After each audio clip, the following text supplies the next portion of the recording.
Welcome back, ladies, to day 3 of our 5-day relationship reset challenge. Oh my gosh, we are already halfway through. Time is flying. I'm Mireille Nicole, and today we're going to focus on being fun to be around and also infusing playfulness into our relationship. So I kind of alluded to that at the end of day 2. So this is really going to build off what we did yesterday. Why is this important? Well, men bond over having fun together. Being fun to be around is actually an incredibly attractive trait.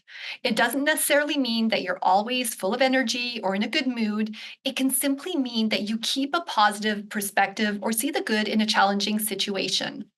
Think of it as being the sunshine in your relationship, bringing that warmth and light even on a cloudy day. Let me share a personal story with you.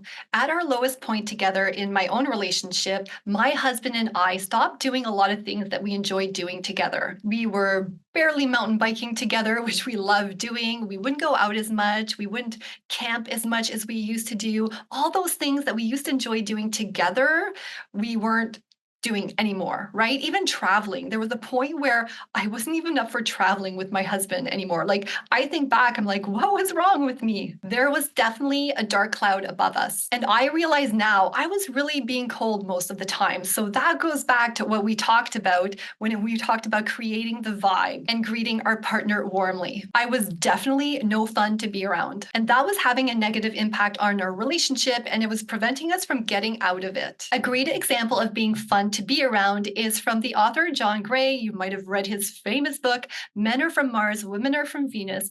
But he shares a story at one point, not in that book, but in other videos I was watching, where he talks about when he was dating his late wife, Bonnie.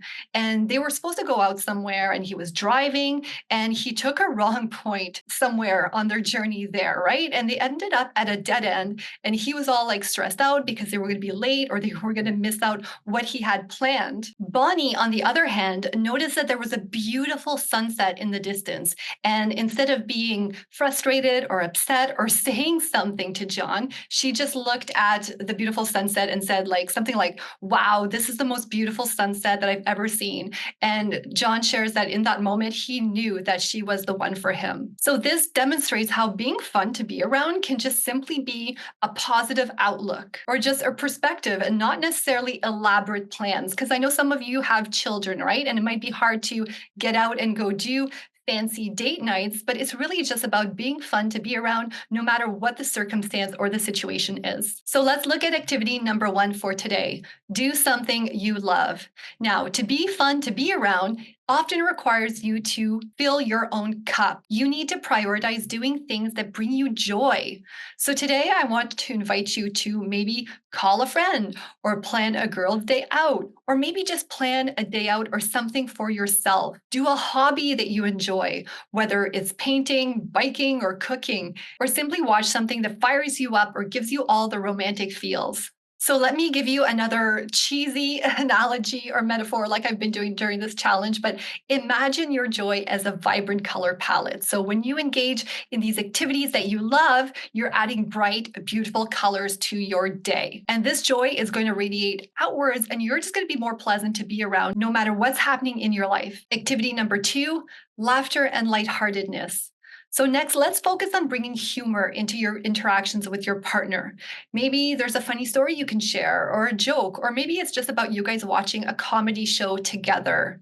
Embrace a playful attitude and look for opportunities to laugh together. Laughter is really going to be that glue that strengthens your connection and actually just creates memorable moments that are going to strengthen that connection. When you laugh together, you're also creating a shared experience, and that falls into the bucket of what I teach women in terms of experiential intimacy, which is one of the levels of intimacy that's really going to strengthen you as a couple. Activity number 3, be present.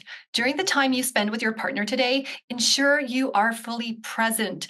I'm going to invite you to put away distractions like phones and give your husband your full attention. Now, you don't have to put your phone away for the whole day, but maybe put it away when you're spending time with your partner. And I don't want you to worry about whether or not he's on his phone. This challenge is about you and how you show up. And like I said, this is going to be reflected back to you when you start mastering these concepts and these skills. So what you can can do instead is start noticing the little things around you and expressing what you like about them. Or you can share something simple about your day, share a story, share something that happened, maybe ask a question. When you focus on the present, you notice and you appreciate the details that make your time together so special. Finally, let's talk about your homework. Take out your pen, take out your notebook, and I want you to write about the fun activity you planned for yourself and how it went.